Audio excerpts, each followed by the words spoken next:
Olá, eu sou o Leandro, eu sou professor de Ciências do Sistema Municipal de Educação de Barretos e nessa aula nós vamos falar um pouco sobre vermes achatados e cilíndricos. Bom, nessa figura nós temos a árvore filogenética, a filogenia de todos os animais. Ao todo nós temos 9 filos, ou seja, 9 grupos de animais. Dentre esses 9 grupos de animais, 3 são constituídos de vermes, ou seja, os plateumintos, ou seja, vermes achatados, os nemateumintos, ou seja, vermes cilíndricos, e os anelídeos. Nessa aula, o objetivo é somente falar dos vermes achatados e cilíndricos. Nós não falaremos dos anelídeos. Bom, agora algumas características dos vermes. Todos os vermes são animais de corpo alongado, ou seja, corpo comprido, corpo longo. Como a gente pode observar aqui nessa figura, a lombriga e muito mais conhecido pela gente, as minhocas. Os vermes são animais que não possuem membros. Alguém, por exemplo, já viu alguma minhoca com pernas, com braços? Eles não possuem esse tipo de estrutura no corpo. Eles não possuem esqueleto. Nós temos esqueleto interno. Por exemplo, o nosso crânio, que reveste o sistema nervoso central, as costelas, a coluna vertebral. Alguns insetos aracnídeos têm esqueleto externo, exoesqueleto. Esses vermes não possuem nem esqueleto interno, nem esqueleto externo.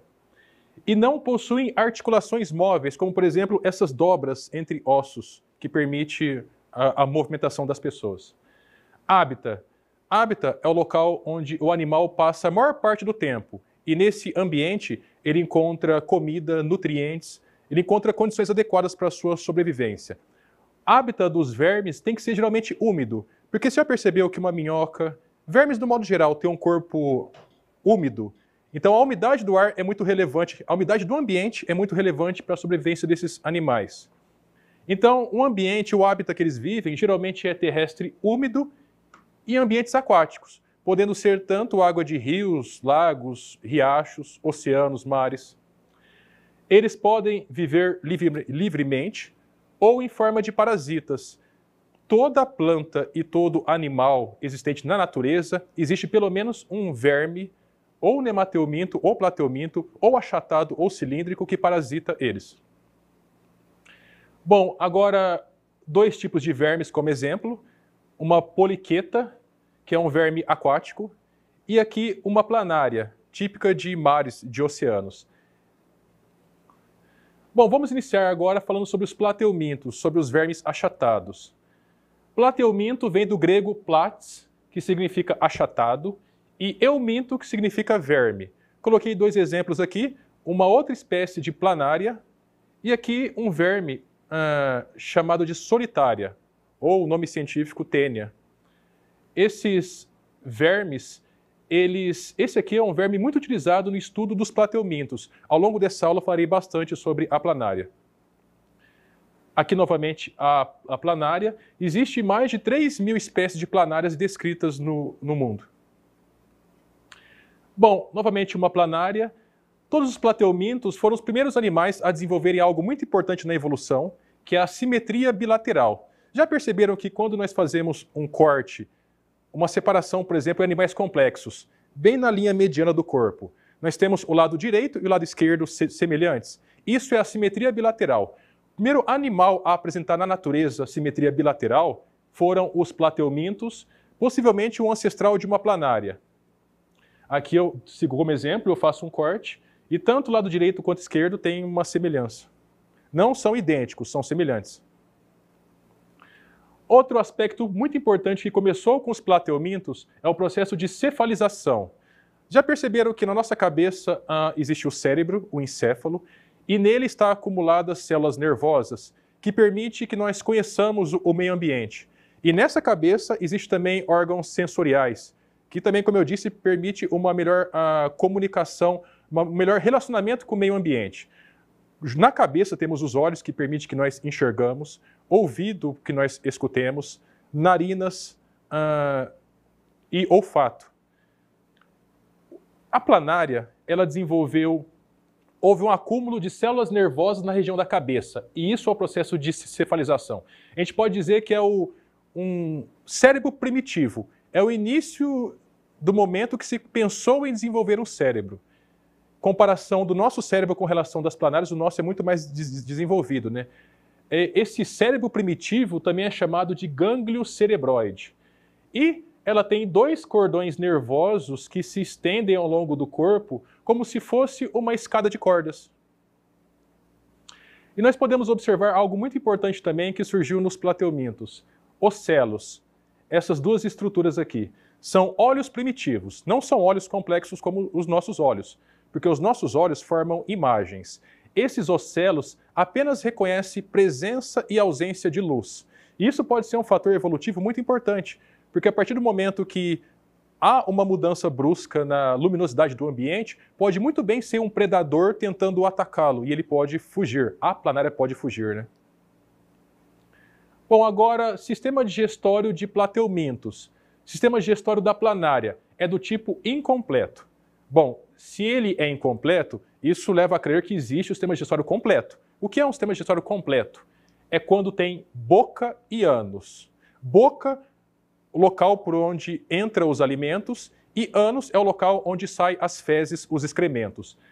O plateuminto não tem ânus, só tem boca. Então o alimento entra pela boca, é digerido ao longo do tubo digestório, que a gente está observando aqui, né, nessas linhas, e os excrementos saem pela própria boca.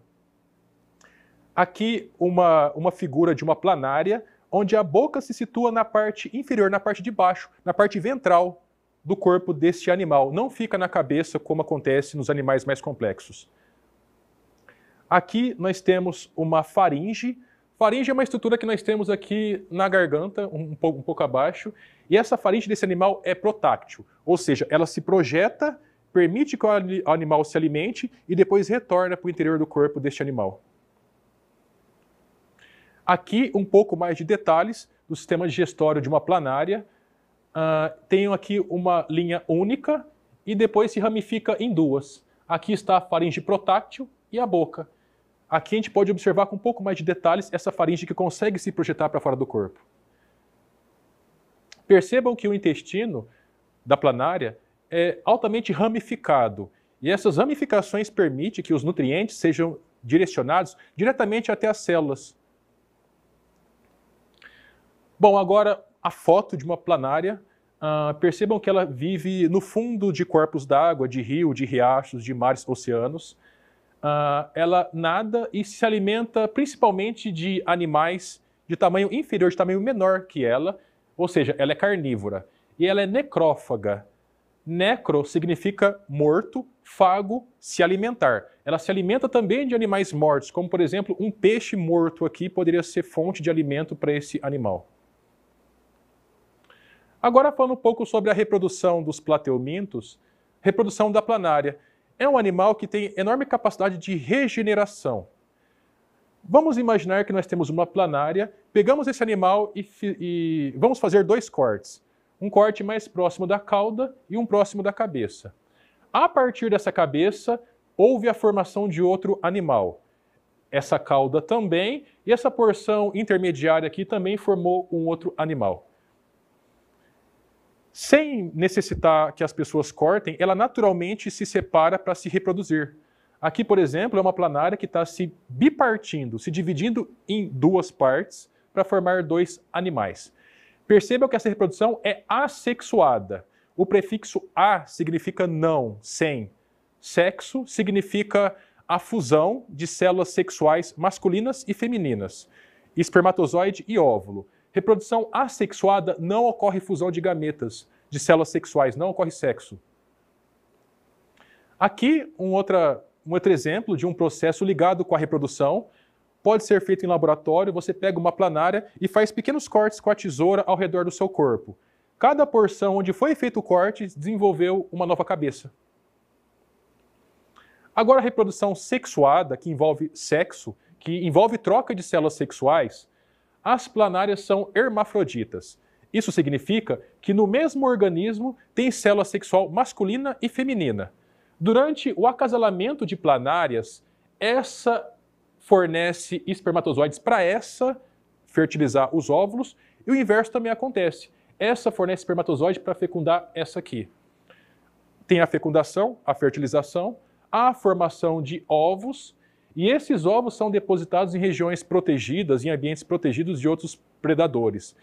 E, após um certo tempo, vai haver a eclosão e a formação de planárias jovens, de plateumintos jovens. Bom, o hábitat desses animais, ou vida livre ou parasitários, parasitando outro ser vivo. Vida livre, como eu disse, pode ser ambiente terrestre úmido e ambiente aquático. No que se refere a parasitas, eu vou falar alguns exemplos aqui. Primeiramente, um verme, que é o agente causador da solitária. É o nome popular para teníase. Quem que provoca? Quem é o agente causador? Duas espécies. A Taenia solium, que é um verme presente em porcos e também pode infectar os seres humanos. E a Taenia saginata, que ela está presente tanto no gado bovino contaminado quanto em pessoas também acometidas pela doença. Esse verme, ele habita o sistema digestório humano, o intestino humano, e ela pode variar em média, é muito comum achar em pessoas doentes, entre 2 e 7 metros de comprimento esse animal. O nosso intestino humano, ele pode variar entre 6, 7, 8 metros. Existem tênias solitárias encontradas até com 10, 12 metros de comprimento. Uma outra verminose, plateuminto também, verme achatado, é o agente causador da esquistossomose ou barriga d'água. Por que barriga d'água? Essa foto é autoexplicativa. Há um acúmulo de líquidos na região do abdômen da pessoa. Alguns órgãos ficam inchados, cheios de líquidos também, como por exemplo o fígado e o baço, e é culpa deste verme aqui. Na verdade, não é só um verme aqui, são dois vermes. Nós temos esse externamente, que é o macho, e internamente, a gente está observando aqui no cantinho, a fêmea. Acho que na próxima figura é mais fácil, é mais evidente essa situação. Aqui com uma coloração rosa mais clara é o macho. Internamente é a fêmea. Perceba que o macho ele é menor em comprimento, no entanto ele é mais robusto, mais espesso.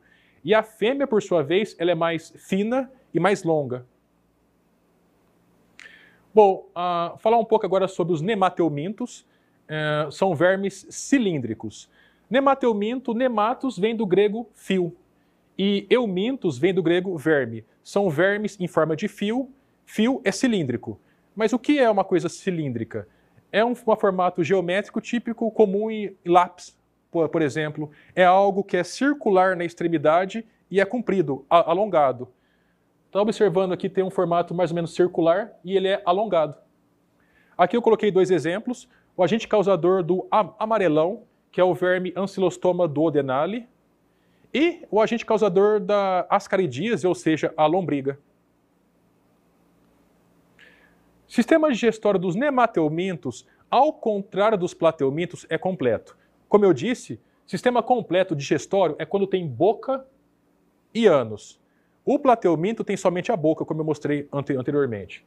E percebam que órgãos semelhantes ao que nós temos, esse verme também tem. Nós temos boca, ele tem. Nós temos faringe, ele também tem. Intestino também. Ovário, no caso das mulheres. Ânus. Isso é uma prova da teoria da evolução, é um argumento a mais em favor da teoria da evolução, onde nós compartilhamos órgãos com animais completamente diferentes. Hábitat dos nemateumintos, também tem vida livre, alguns deles, que pode viver em ambiente terrestre úmido e aquático, que pode ser rios, mares, oceanos, lagos. Parasitas de plantas e animais. Como eu disse anteriormente, tanto plateumintos, vermes achatados, e os nemateumintos, que são vermes cilíndricos, parasita praticamente qualquer tipo de planta e qualquer tipo de animal existente na natureza. Outra doença, verme cilíndrico, nemateuminto, a lombriga. Aqui eu tenho a fêmea e o macho. A fêmea é maior que o macho, ela pode atingir até 40 centímetros de comprimento. O macho, 30 centímetros, um pouco menor, tamanho aproximado de uma régua. Outra doença, a ancilostomíase ou ancilostomose, popularmente conhecida como amarelão. Amarelão porque esse verme ele provoca muitos sangramentos a partir do momento que ele se alimenta da parede do duodeno, que está presente no intestino delgado. A pessoa tem sangramentos, perde sangue e assume uma coloração amarelada. Esse verme é transmitido... esses são os dois vermes comuns. Esse é o Ancylostoma duodenale e esse é o Necator americanus. E esse verme se encontra no meio ambiente. A pessoa eventualmente descalça, eventualmente pode pisar nesse verme e ele penetra ativamente na pele, levando a pessoa a ficar doente. Aqui o intestino de uma pessoa num estágio avançado de contaminação por esse verme, o duodeno totalmente preenchido por esse verme. Isso aqui atrapalha a ingestão de alimentos.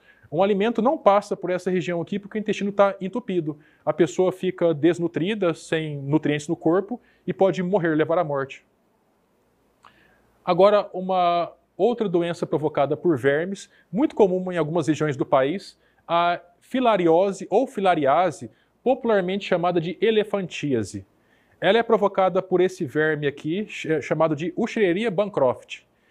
Esse verme, ele passa para os seres humanos a partir da picada de um mosquito, contaminado por esse verme, por esse nemateuminto. Ele vive no interior do corpo das pessoas no sistema linfático. O sistema linfático é um sistema que é responsável em pegar o excesso de água presente nas células e devolver para o sistema circulatório. No sistema linfático, ele entope, ele fecha os vasos do sistema linfático e ocorre o acúmulo de água em regiões específicas do corpo, como, por exemplo, na perna, nos braços. E é elefantíase o nome dessa doença pelo aspecto que fica parecendo, os membros atacados ficam parecendo o membro de um elefante. Bom, pessoal, esse era o conteúdo que eu queria ter transmitido. Bons estudos a todos!